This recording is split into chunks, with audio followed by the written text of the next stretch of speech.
So recently AMD revealed that it has 7nm Radeon GPUs running in its labs right now and expects to begin sampling at the end of the year.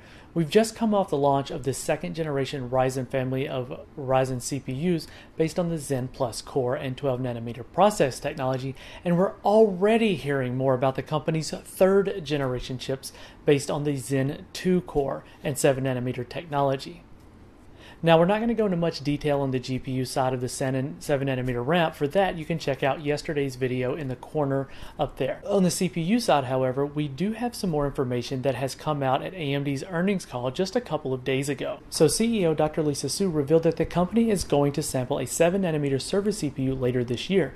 This is particularly interesting because the roadmap on the server side tends to lag behind the desktop, simply because the enterprise environment involves noticeably longer qualification testing and OEM product rollout phases, so it tends to be an overall slower component ramp than that of the desktop processors. The fact that AMD is getting ready to sample a 7nm server chip later this year bodes very well for how far development on the third generation Zen microarchitecture and the products based on it must have come along.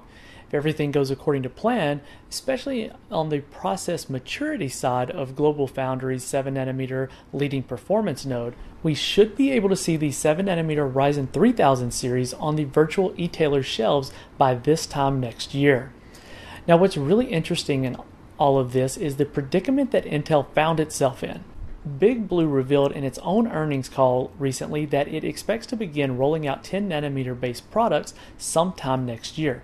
The company didn't provide any further specification regarding the timing of its 10nm ramp, which prompted some analysis to interpret the statement to mean that there's likely even more trouble with the already troublesome 10nm node, and we're likely talking about a second half of 2019 rollout. Although it's crucial to point out manufacturing process names these days rarely reflect the actual size of lithography, and Intel's 10nm is in fact comparable in terms of specifications, and in some cases better than 7nm nodes from TSMC, Samsung, and GlobalFoundries. But it still means that we're going to see Intel lose its process edge to the remainder of the industry for the very first time in decades. This is going to create a new paradigm where the chip giant will have to rely primarily on design ingenuity and not its process lead as it has for the past several decades to compete.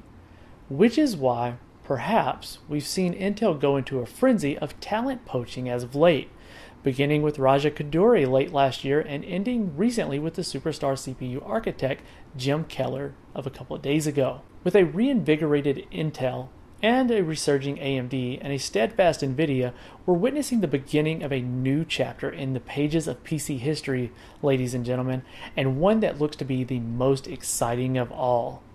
So we'd love to hear what you have to say regarding all of this, because I, for one, am very excited to see what we see coming out of the PC industry very soon. Here for quite a while, it's been kind of boring, even to the point where people don't really seem to care. But I think people will very soon. This has been Keith with WCCF Tech TV, and we'll catch you all in the next video.